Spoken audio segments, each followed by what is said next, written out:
चलिए अब हम बात करते हैं तमिलनाडु हिस्ट्री के सिलेबस के बारे में। एक दिन मैंने बताया भी था, दोबारा भी लिख लें। तो जो सिलेबस है, बहुत ही मुझे इस किताब का जो पहला चैप्टर है मुझे बहुत पसंद आया, और ये इस वजह से भी क्योंकि ये इंटरलिंक करके रखता है। बड़ी अच्छा लगा कि बिना ज्योग्राफी को समझे हिस्ट्री को समझना बड़ा मुश्किल होता है, राइट। भौगोलिक जो छूट जाएगा छूट जाएगा, आप समझिए। भारत की भौगोलिक विशेषताएं तथा इतिहास पर उनका प्रभाव, ये चैप्टर अपने आप में बहुत डेप्थ में है। ये हमें विदेश नीति तक लेकर जाता है। हमारी विदेश नीति को हमारा भूगोल तय करता है, हमारी जियोपॉलिटिकल पोजीशन तय करती है। इसी वजह से हम देशों के साथ उसी तरह के संबंधों को बनाते हैं या उनको स्थापित करते हैं। Clear? Geographical features and their impact on history, भौगोलिक विशेषताएं तथा इतिहास पर उनका प्रभाव। तो पहला चैप्टर ये रहेगा। दूसरा pre historic India and Harappan culture. दो चीजें हैं। पहला प्री हिस्टोरिक इंडिया यानी पूर्व, लिखो प्रागैतिहासिक भारत, प्रागैतिहासिक भारत। अब प्रागैतिहासिक भारत बड़ा ही महत्वपूर्ण है, ठीक है। ये एक डायमेंशन क्रिएट करता है, क्योंकि भारत में अगर तुम अंग्रेजों की थ्योरी देखो या आर्यन थ्योरी को भी तुम देखते हो, जनरली हम अगर एनसीईआरटी देखते हैं तो हमें वैदिक कल्चर, ठीक है, और उत्तर वैदिक कल्चर पे ज्यादा फोकस किया जाता है। लेकिन जब तुम आर्यों की थ्योरी ब्रिटिश नजरिए से पढ़ते हो तो उसमें यह दिखाई पड़ता है कि आर्यों से पहले भी इस देश के कुछ मूल निवासी थे, ठीक है, जिनको उन्होंने कहा कि नहीं, उनको द्रविडियन थे, उनको किनारे किया, भगाया। तो ऑब्वियस सी बात है, जो लोग यहाँ रह रहे हैं उनका भी अपना कोई ना कोई कल्चर होगा, ऑब्वियसली इसमें चीजें हैं। तो अब इस कंडीशन में क्या होगा कि ये भी समझना बड़ा जरूरी है। ये हमें थोड़ी सी एज और देता है, हमें एक और जानकारी हमें देता है। तो पहला है pre historic India and Harappan culture. ये इसकी खास बात देखना, जब एनसीईआरटी पढ़ते हो तो हड़प्पन कल्चर चूंकि वो नॉर्थ में डेवलप हुआ, तो वो हड़प्पन कल्चर हमारे लिए बड़ा इंपॉर्टेंट हो जाता है। यहां पर हमें बताता है प्री हिस्टोरिक इंडिया, तो हमें एक और पर्सपेक्टिव मिलेगा, एक और डायमेंशन मिलेगा कि हम भारत को जो पहले से लोग रह रहे हैं उनके इतिहास के रूप में भी हम समझ सकते हैं, ठीक है, जो कि जनरली तुम देखोगे किताबों में वो टच नहीं होता। ये बहुत ही अच्छे चैप्टर्स हैं और आपको इसके बारे में काफी कुछ समझ में आएगा। तो लिखो पूर्व प्रागैतिहासिक भारत और हड़प्पन सभ्यता। अगला है वैदिक संस्कृति। तो हमें इसमें एक और पर्सपेक्टिव देखने को मिलेगा। इतिहास एक्चुअली में तभी समझ में आता है जब हम दो अलग अलग नजरियों से उसको समझ पाते हैं। लिखो वैदिक सभ्यता। अगला जैनिज्म एंड बुद्धिज्म, क्योंकि ये वो चीज थी जिसने भारत में अहिंसा के मूल तत्व को स्थापित किया। और मैंने कहा था सबसे ज्यादा क्वेश्चन हमें यहां से देखने को मिलते हैं। अगला राइज ऑफ मगध। मगध एक साम्राज्य था जिसने पहली बार अखंड भारत को रखा, एक यूनिफाइड इंडिया की बात की, जो कि अपने आप में एक पॉलिटिकल और एडमिनिस्ट्रेटिव टेरिटरी था। बहुत ही प्रमुखता से शासन तंत्र को स्थापित किया गया। लिखो मगध का उदय। और मगध का उदय जो होता है वो सिर्फ एक ऐतिहासिक घटना नहीं है। जब भी किसी इस तरह से पावरफुल साम्राज्य का उदय होता है तो हमारा कल्चर एक अलग लेवल पे जाता है, पॉलिटिकल सिस्टम एक अलग रूप में जाता है, और बहुत सी चीजें जैसे इकोनॉमिक सिस्टम डेवलपमेंट होता है, प्रशासन के विभिन्न चरण आते हैं, और आने वाली पीढ़ियां इन्हीं चीजों को सीखती हैं और इसी से कंट्री को प्रॉस्परस करती हैं। क्लियर है? आगे देखते हैं। इसके बाद है मौर्य एम्पायर यानी मौर्य साम्राज्य। तो मगध के बाद जब हम जाते हैं तो मौर्य साम्राज्य और प्रॉस्परस होता है। नंद वंश के बाद मौर्य साम्राज्य आता है, और साम्राज्य के रूप में अगर हम देखें तो बहुत बड़े भूभाग पर जो है वो इस पर एक ताकत तैयार होती है। ऐसा नहीं है कि मौर्य साम्राज्य से पहले मगध कोई कमजोर था, वो एक महाजनपद के रूप में, एक पावरफुल सेंटर के रूप में डेवलप था। वो सिर्फ पॉलिटिक्स ही नहीं, वो कल्चर, लिटरेसी, इन सब के सेंटर के रूप में भी डेवलप हुआ। और इस तरह से भारत जो है वो अपना एक बहुत बड़ा आधार तय करता है। ठीक है, मौर्य पहले से भी यहाँ पे तक्षशिला में लोग पढ़ने जाते थे, यहाँ के गुरुकुलों को बहुत ज्यादा सम्मान प्राप्त था। आगे देखते हैं मौर्य सभ्यता के बाद जो अगला टॉपिक हमारा रहेगा वो है पोस्ट मौर्यन इंडिया। यानी कि क्यों ना आप लोग पढ़ लें और क्वेश्चन बाद में करें, ठीक है, क्योंकि पढ़ना और क्वेश्चन करना आपके दिमाग की क्षमता से बाहर की चीज है। तो क्यों ना एक एक करके काम कर लें, और अपने दिमाग की क्षमता के बारे में बहुत ज्यादा बताने की आवश्यकता आपको नहीं है।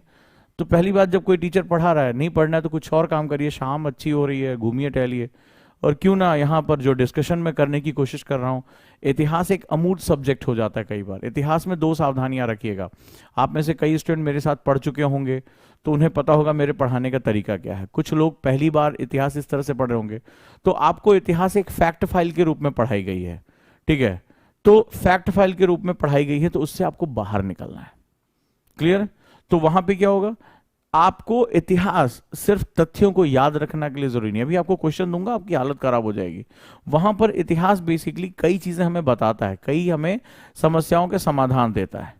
डन है? चलिए अगला है पोस्ट मौर्यन इंडिया। जल्दी जल्दी लिख लो, छूटेगा तो जाओगे तुम।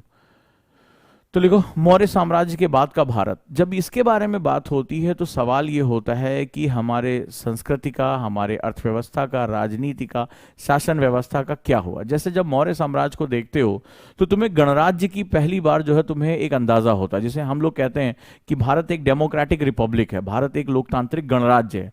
तो गणराज्य यानी कि जहां पर गण यानी कि जो विशिष्ट लोग हैं, जो समाज को दिशा दे सकते हैं, उनके राज्य के बारे में बात हो रही है।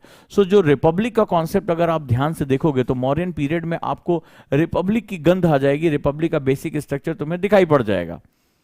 राइट? तो यह भी समझना जरूरी कि इतिहास से वर्तमान में हम क्या सीख सकते हैं और वर्तमान में जाकर हम इतिहास को कैसे जोड़ सकते हैं, ये भी बहुत महत्वपूर्ण हो जाता है।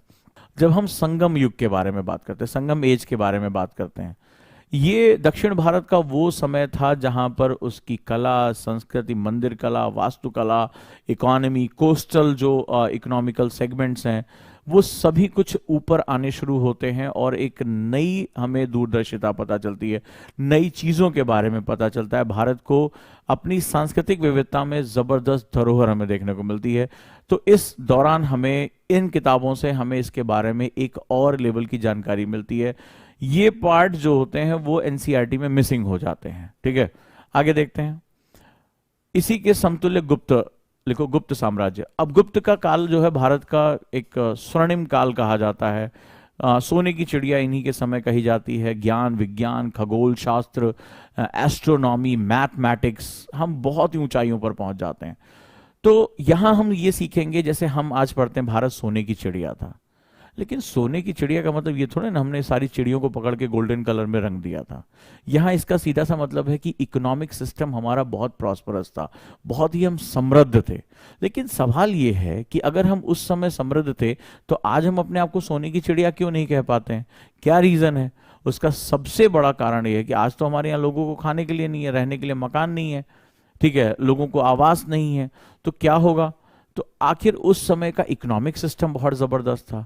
इकोनॉमिक सिस्टम क्या होता है, हम ये क्वेश्चन पता करेंगे। फिर हम ये भी पता करेंगे कि उस समय का जो शासन तंत्र था, अर्थव्यवस्था, क्योंकि अर्थव्यवस्था है, एक सिस्टम है, इकोनॉमी एक सिस्टम है, तो सिस्टम में इतने लोग कैसे इन्वॉल्व हुए, कैसे वो प्रॉस्परस हुआ, कैसे वो आगे गया, इसके बारे में भी हम बात करेंगे। क्लियर है? इसके बाद ये जो स्वर्णिम काल है वो हर्षवर्धन के काल तक आता है। इसके पश्चात आप देखते हो कि विदेशी आक्रांता शुरू होते हैं और धीरे धीरे धीरे धीरे अब इसके बाद भारत एक डाउनफॉल की तरफ मूवमेंट करना शुरू कर देता है। छोटे छोटे राज्य भी बनते हैं।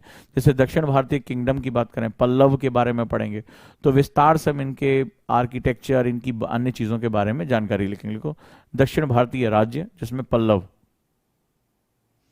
पल्लव के बाद चालुक्य और राष्ट्रकूट, लिखते जाओ, चालुक्य और राष्ट्रकूट। सिलेबस लिख लो, बाद में कहोगे ये पढ़ाया नहीं है, नहीं पढ़ाया, तो टू द पॉइंट हम चलेंगे। फिर चोल साम्राज्य के बारे में पढ़ेंगे। तो जहां एनसीईआरटी केवल इनके एक पर्सपेक्टिव को टच करता है, हम इनके थोड़ा सा डीपर जो है वो जो आर्ट एंड कल्चर का पार्ट है उसको हम टच कर पाएंगे। तो आपको बहुत बेनिफिट इससे होंगे इस बार। इसके बाद spread of Indian culture in other Asian country. अब ये भी बड़ा महत्वपूर्ण है। जैसे आज भी अगर तुम देखते होगे तो कई जगह, जैसे इंडोनेशिया में रामलीला हो रही है, विष्णु मंदिर हमारे पास थाईलैंड में हमें पाए जा रहे हैं, या कहीं अन्य जगहों पर भी हैं। तो spread of Indian culture in other Asian country, यानी कि और खासतौर पर बुद्धिज्म का जो प्रसार हुआ वो क्या था? क्या वो एक धार्मिक प्रसार था, यानी कि एक रिलीजियस एक्सपेंशन था, या वो एक कल्चरल एक्सपेंशन था, या वो एक पॉलिटिकल एक्सपेंशन था? ये भी बड़ा इंपॉर्टेंट प्रश्न बन सकता है। किस तरह से साम्राज्य, कई बार जो है जो एक्सपेंशंस होते हैं, विस्तार जो होता है वो कई अलग अलग तरीके से होते हैं। राजनीतिक अलग होता है, आर्थिक, सांस्कृतिक, धार्मिक, कई तरह से एक्सपेंशन हमारे होते हैं। तो भारत का जो विस्तार है वो किस प्रकार का विस्तार, क्योंकि उसका कोर हमारे संस्कृति में छुपा हुआ है, राइट। तो चोल के ऊपर है चालुक्य और राष्ट्रकूट, इसके बाद लिखिए spread of Indian culture in other Asian countries. ये सारे टॉपिक्स हमें कुछ एक्स्ट्रा एडवांटेज देंगे, ठीक है, लिखते जाइए। देखो, भारतीय संस्कृति का अन्य एशियाई देशों में विस्तार, भारतीय संस्कृति का अन्य एशियाई देशों में विस्तार। चले, इस बार मेडाइवल के क्वेश्चन तो मैं यहीं से मिल जाएंगे मैक्सिमम, ठीक है, यहीं से मिलेंगे। अभी दिखाते जा रहा हूं क्वेश्चन, जैसे बच्चे को याद है प्री में कौन सा क्वेश्चन आया। फिर मुगल साम्राज्य के साथ साथ जो चीजें इंपॉर्टेंट, जैसे इस बार कॉइनेज पूछा था, सिक्कों के बारे में पूछा था, तो मध्यकालीन भारत में, तो इंडिया अंडर द मुगल्स, यानी कि मुगलों के अंतर्गत भारत कैसा था। जब यहां पर बात आता है इंडिया अंडर द मुगल्स, यानी मुगलों के अंतर्गत भारत कैसा था, तो इसका मतलब हो गया कि शासन व्यवस्था कैसी थी, राइट। और वो चीजें किस रूप में यहां था, वहां पर क्या सिस्टम थे, उनकी सेना का क्या सिस्टम था, उनका इकोनॉमिक क्या सिस्टम था, ये सारी चीजें हम यहां पर समझेंगे। इसके बाद है, इस शक्ति को काउंटर करने के लिए एक और शक्ति आती है, मराठा, ठीक है, तो हम मराठाओं के साथ चलेंगे, हम मराठा कल्चर को देखेंगे। And the last one is coming of Europeans. फिर तो उसके बाद सारा सेटअप ही चेंज हो जाता है हमारा, एक और कल्चर भारत में प्रवेश करता है। तो इतिहास बेसिकली अलग अलग संस्कृतियों के प्रवेश करने से जो राष्ट्र की विकास की धारा, जो राष्ट्र की गति है, उसमें जो भी चेंजेस आते हैं, इतिहास उनको चेक करता है। और देखो ध्यान से, अगर तुम ध्यान से देखोगे तो ये जो पूरा सिलेबस है वो बेसिकली इन्हीं चेंजेस के बारे में, कब कब हमें एक नई संस्कृत से हमारा सामना हुआ या उससे विलय हुआ, हमने किसको अपनाया, किसको छोड़ा, किससे साथ टकराए, बेसिकली यही हमारे 7 सेगमेंट में इंपॉर्टेंट हो जाता है। हाँ, तो अब हम लोग आगे चलें, आपने काउंट कर लिया होगा कितने टॉपिक हैं। तो इसमें हमें बेसिकली कल्चरल जो जब जब हमारे साथ हुआ, चाहे वो साउथ हो, चाहे वो नॉर्थ हो, चाहे वो प्री वैदिक हो, पोस्ट वैदिक हो, चाहे वो सल्तनत हो, मुगल हो, चाहे मराठा हो, चाहे जाट सिख कल्चर हो, एक अगर इतिहास को देखें तो इतिहास को डिफाइन करने में जो कल्चरल एस्पेक्ट्स है वो बहुत ही महत्वपूर्ण हो जाता है। चलें हम लोग, ठीक है, तो आगे बढ़ते हैं। मुझे चीजें कैसे पता चलेंगी, ठीक है, जिसका इसका हिंदी इंग्लिश दोनों की बात करते हैं। अब क्या क्वेश्चन है, प्री के क्वेश्चन देखते हैं इस बार कहां लोगों को फंसाया और कैसे क्वेश्चन हमें लेकर गए, तो ये जानना हमारे लिए बड़ा जरूरी है, ठीक है। तो चलिए जरा थोड़ा सा इसके बारे में जानकारी लेते हैं, तो उसके बारे में और समझते हैं। कहता है, in the government of India act 1919 the function of the provincial government were divided under the subject reserved and transferred, which of the following is considered as the reserve subject. कि 1919 का एक्ट, ठीक है, बार बार जो हमारी बात आती है, तो गवर्नमेंट ऑफ इंडिया एक्ट 1919 भी जिसे कहते हैं, तो कहता है कि प्रोविंशियल गवर्नमेंट, जो प्रांतीय सरकारें थी, उसके अंदर 2 सब्जेक्ट बांट दिए थे, आरक्षित और अनारक्षित, reserved and transferred. Which of the following was considered as the reserved subject. तो बोला कि रिवर्स के अंदर, रिजर्व के अंदर जो रखा गया, आरक्षित रखा गया था, उसमें कौन कौन सी चीजें थी। एडमिनिस्ट्रेशन ऑफ जस्टिस, यानी न्याय का जो शासन था वो, लोकल सेल्फ गवर्नमेंट, यानी कि जो हमारी सेल्फ गवर्नमेंट थी, स्वशासन, लैंड रेवेन्यू यानी राजस्व, और पुलिस, इसके अंतर्गत क्या क्या आता था, राइट। तो जो 1919 एक्ट था, अब देखिए इसमें कितनी खूबसूरती से क्वेश्चन रखा गया था, उसमें लोकल सेल्फ गवर्नमेंट, जो हम स्वराज की मांग कर रहे थे, उसको इसमें शामिल नहीं किया जाता है, राइट, इसमें शामिल नहीं किया जाता है। क्वेश्चन जो है, इसको हम लोग मॉन्टेग्यू क्लेम्सफोर्ड सुधार भी कहते हैं, और भारतीयों को बहुत उम्मीद थी कि मॉन्टेग्यू क्लेम्सफोर्ड सुधार से हमें काफी कुछ मिलेगा। और आप जानते हैं 1919 ईयर जो है वो जलियांवाला बाग के लिए भी जाना जाता है, और उसके बाद भारत में बहुत से आंदोलन, बहुत से अनरेस्ट, क्योंकि भारतीयों को लगा था कि वो सेल्फ रूलिंग, जो होम रूल भी मांग रहा था या बहुत समय से बातचीत चल रही थी, वो मिलेगा, तो वो नहीं मिल पाता है। अब क्वेश्चंस में क्यों बता रहा हूं, क्योंकि जब पढ़ाएंगे तो देखेंगे कि हमें क्वेश्चन कहां से हमें मिल रहा है और क्वेश्चन कैसा डाइवर्सिफाई हो रहा है, क्वेश्चन कहां से ट्विस्ट कर रहा है। तो क्वेश्चन में जो है वो कह रहा है कि कौन सा सब्जेक्ट इसके अंतर्गत था और कौन सा नहीं था, यानी हमें सिर्फ पढ़ना नहीं है, हमें इसके डीपर पॉइंट के अंदर भी जाकर इसके बारे में, आखिर वो इसके बाद के जो आंदोलन हुए वो क्यों हुए, इसके बारे में भी हम बात करेंगे। चलिए नेक्स्ट आ जाते हैं। In the medieval India the word fanam, fanam क्या था, ठीक है, अब कई लोगों ने इस बार इसमें गलत आंसर लगाया क्योंकि ये कॉमन वर्ड नहीं है, मतलब हमें जल्दी सुनने में नहीं आते हैं, ठीक है। तो इसका जवाब पहले भी डिस्कशन हो चुका है, लेकिन सवाल कुछ और है, ठीक है। आपने जो उसने प्री दिया होगा उसको पता होगा, या सर ने पहले भी डिस्कशन किया। मैं तुम्हें हुक करना चाहता हूं कि जब हम पढ़ेंगे तो छोटी छोटी चीजों पे हम ध्यान देंगे, ठीक है, और इसी तरह से हमें क्वेश्चन पे जो है वो रखेंगे। In medieval India the word fanam refer to, अब क्वेश्चन क्या है और क्यों है, ठीक है। सबसे बड़ी बात है कि ये कॉइन्स थे, ठीक है, ये सिक्कों के बारे में आपने आंसर बता दिया, बट क्वेश्चन आया क्यों? अभी थोड़ी देर पहले मैंने तुम्हें विजयनगर और बहमनी साम्राज्य के बारे में बात किया था, हाँ या ना? कहा था ये चैप्टर बड़ा इंपॉर्टेंट है। क्यों कहा था मैंने? अभी तुम्हें पता चलेगा सोर्स कहां से आया। और ये क्वेश्चन बहुत लोगों का गलत हुआ, आप लोगों ने क्वेश्चन आंसर नहीं देखा होता, आपको इसका अंदाजा नहीं लगता। जिसने प्री इस बार पेपर नहीं देखा, या अगर मुझे अंदाजे से बता दो कि इसका ये आंसर, तुम्हें अंदाजा भी होता कि फनम जो है वो क्वाइन है। एक कोई भी ईमानदारी से बता दो, अगर इस बार का प्री का सॉल्यूशन नहीं देखा था तो आपने नाम सुना भी था। बताइए, कोई है जो मुझे इसका जवाब देगा? अगर सॉल्यूशन हमने जो नहीं रखा था, अगर आप उसको नहीं देख पा रहे हैं तो अंदाजा था, ये बताओ। जो मैं क्वेश्चन करने जा रहा हूं, वहां हीरो बनने की जरूरत नहीं, वहां आंसर मैंने खुद रखा है, आंसर बी लिखा हुआ है। ये बड़ी बात नहीं है, सोर्स तक तुम्हें ले जाने की बड़ी बात है, ठीक है। ईमानदारी से बताना कि नाम 90% लोगों ने सुना भी नहीं था।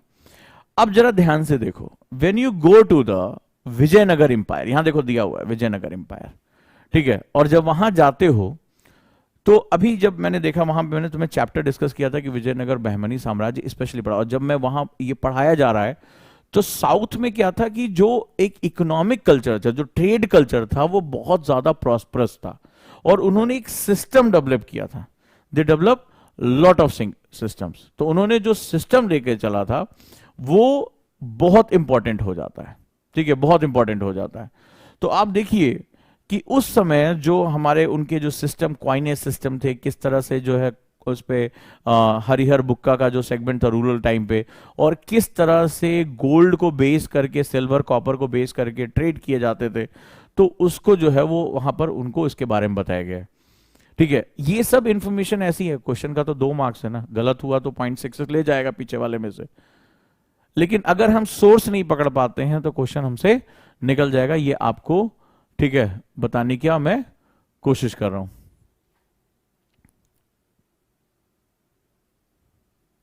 तो इतने तरह के सिक्कों के नाम चला करते थे उस समय, ठीक है। Consider the following freedom fighters, NCERT क्यों बड़ी इंपॉर्टेंट हो जाती है? बृंद कुमार घोष, जोगेश चंद्र चटर्जी और रास बिहारी बोस। तुमने नोटिस किया ये तीनों कौन हैं? ये तीनों कौन हैं?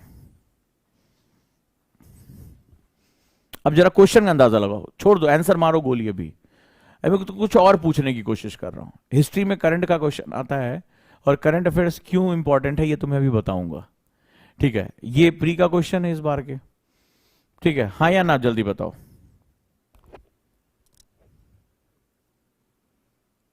अरे कोई बात नहीं है, हिंदी लगा, ये पीडीएफ ले लेना, पीडीएफ दे जा चुकी है तुम्हें। इतना घबराओ नहीं कि अंग्रेजी के 4 शब्द देख लिए और एकदम घबराने लगे। सिर्फ जो बात हो रही उस पर फोकस रखो। तुमसे क्वेश्चन नहीं सॉल्व करा रहे हैं। कह रहे हैं कि निम्नलिखित में से कौन स्वतंत्रता संग्राम सेनानी है? सुन तो सकते हो कि वो भी नहीं काम कर सकता तुम्हारा, या आंखियां तुम्हारी गई। तो पहला नाम है बीरेंद्र कुमार घोष, जोगेश चंद्र चटर्जी और रास बिहारी बोस, ठीक है। अब जरा ध्यान से, मुझे आंसर जानना ही नहीं है, मैं कुछ और पूछ रहा हूं तुमसे, ठीक है। अब तुम्हें बताता हूं कि यूपीएससी को पकड़ने के लिए कितने तरह से हमें दांव खेलने पड़ते हैं। ये तीनों कौन है, ठीक है। इनकी जो बेसिक आइडेंटिटी है बंगाल से, हाँ या ना बोलो। ऑल आर फ्रॉम बंगाल,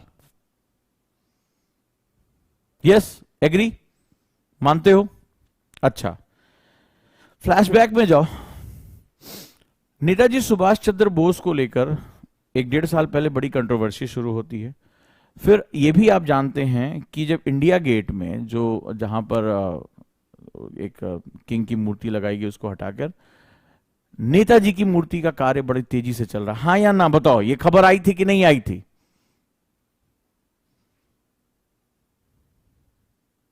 और बार बार ये बात निकल कर आ रही थी कि आपने देखा कि इलेक्शन हुए, जो नेशनल पार्टी है वो बार बार जो बंगाली समाज, बंगाली इतिहास, बंगाली जो पुरुषार्थ, जो स्वतंत्रता आंदोलन में उसकी भूमिका, इतिहास के इन तथ्यों को बार बार इस्तेमाल हो रहा था कि नहीं हो रहा था? बताते जाओ, अब याद दिलाता हूं तुम्हें। हो रहा था। जब इलेक्शन हुए उसके बाद की बात हो रही है। और नेताजी की और जो है जितने भी बंगाली हीरो हैं जो उस मिट्टी से आए, जिन्होंने बहुत कुछ योगदान किया, लगातार इस पर चर्चा चल रही थी। तो कैसे तुम भूल सकते हो कि जब यूपीएससी कहेगा ठीक है भाई, सुभाष चंद्र जी के बारे में बात हो रही है, नेताजी के बारे में बात हो रही है, बंगाली कल्चर के बारे में बात हो रही है, स्वतंत्रता आंदोलन में प्रधानमंत्री बोल रहे हैं कि तमाम जो है वो बंगाली जो है, बंगाल के रहने वाले स्वतंत्रता संग्राम सेनानियों ने जबरदस्त जो है वो अपना जो है वो ताकत दिखाई। अब तुम कैसे भूल गए? यूपीएससी क्या करता है? यूपीएससी खबरों के पीछे का फंडामेंटल पूछता है। ठीक है, यानी वो ये कहता है कि भाई ठीक है, आपने जब प्रधानमंत्री ने स्टेटमेंट दिया कि बंगाल की भूमि ने तमाम वीरों को जन्म दिया और तमाम जो है स्वतंत्रता संग्राम आंदोलन में इन्होंने बढ़ चढ़कर हिस्सा लिया, बार बार ये तमाम वर्ड यूज हो रहा है, तो वो ये जानना चाहता है इस खबर का मतलब बोले कितने लोगों को तुम जानते हो अपनी टेक्स्ट बुक से, ठीक है, कि वो स्वतंत्रता संग्राम सेनानी थे। और भी नाम है, आचार्य सूर्यसेन है, और भी तमाम नाम है। तो बस उसने उठा के क्वेश्चन पूछ लिया। वो बता रहा है कि हम ये क्वेश्चन पूछेंगे, वो बता रहा है कि तुम अपडेट रहो, तुम सिर्फ खबरों को मत पढ़ो, खबरों के पीछे की जो जानकारी है उस पर बहुत फोकस करो, ये बताने की कोशिश वो कर रहा है। चलिए,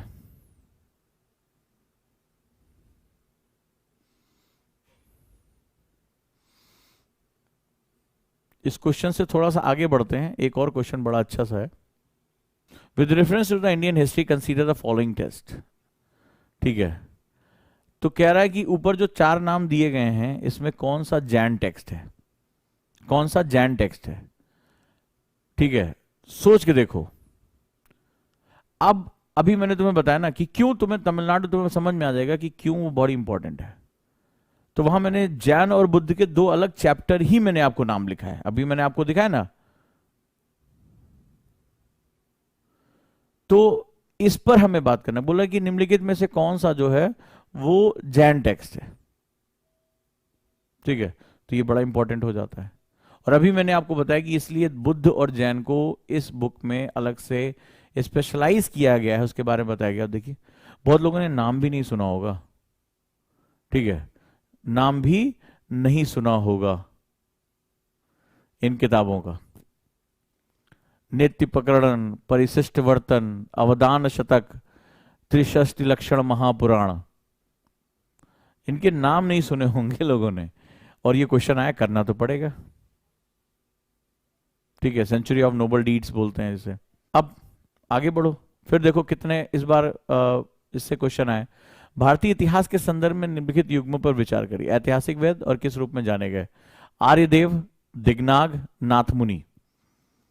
कौन इसमें जैन विद्वान है, कौन वैष्णव विद्वान है और कौन बौद्ध विद्वान है? ठीक है, अब तुमने बहुत क्वेश्चन का जो है, जो बीच में चीजें आ रही हैं, तुम देखोगे कि ये तुम्हें जल्दी नहीं देखने को मिलेगा, ये मतलब तुम्हारी टेक्स्ट बुक्स में बहुत इजीली नहीं मिलेगा। इसीलिए मैंने जब तमिलनाडु की बात हुई तो मैंने ये दोनों को अलग कर दिया। क्वेश्चन तुम्हारे सामने।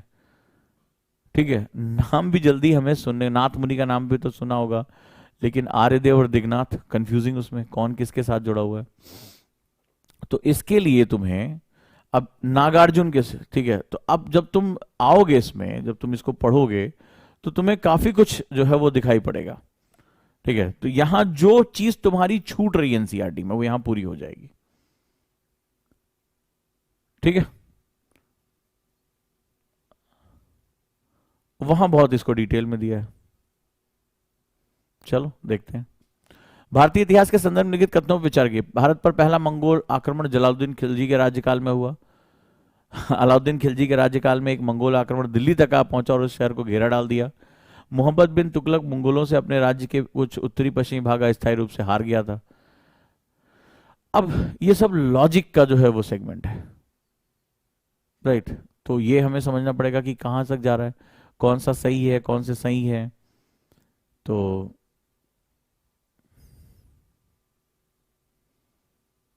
मिडाइवल हो गया। अब देखो फिर क्वेश्चन किस तरह से आ रहे हैं। भारतीय इतिहास के संदर्भ में निम्नलिखित में से कौन सा कुलाह धारण कहलाते हैं? कुलाह धारण। अब कुलाह धारण कौन थे? अरब व्यापारी थे, कलंदर थे, फारसी खुशनवीस थे, या सैयद थे? ठीक है। तो बेसिकली तुम अगर ध्यान से देखोगे तो ये सब अनयूजुअल क्वेश्चंस हैं, इतनी जल्दी हमें नहीं मिलता। अगर ध्यान से देखें तो हम किस तरह से काम कर रहे हैं, किस तरह से समझ रहे हैं, तो ये जल्दी अनयूजुअल क्वेश्चंस के रूप में हमारे सामने आते हैं। तो इसीलिए आपको क्या करना पड़ेगा, अब थोड़ा सा लार्ज करना पड़ेगा अगर यूपीएससी को उसके नए तरीके में समझना है। और यही नया ट्रेंड, इसीलिए जब क्वेश्चन देखा मैंने, इसकी डेप्थ को देखा मैंने, तो अब जरूरत हो गया था कि हम इस पे कुछ नया विचार करें। ठीक है, कुछ नए टेक्स्ट की तरफ जाएं जिसका डायमेंशन हॉराइजन अब साउथ की तरफ जो है, जो नया वहां का कल्चर है, वहां की चीजें हैं जो हमसे हिडन अभी रही हैं, उनको हमें बाहर लाना पड़ेगा। और इस बार एक्चुअली में बहुत बच्चों ने निगेटिव मार्किंग की, जो कर सकते इस बार प्री निकाल सकते तो फंस गए इस ट्रैप में, क्योंकि वो क्वेश्चन तो उतने करने थे। अब ये अंदाजा नहीं लग रहा है, कुछ कुछ सुना, कुछ कुछ सोचा कुल दौरान क्या होगा, तो थोड़ा बहुत अंदाजा लगा, उसके बाद तो फिर मामला साफ हो गया।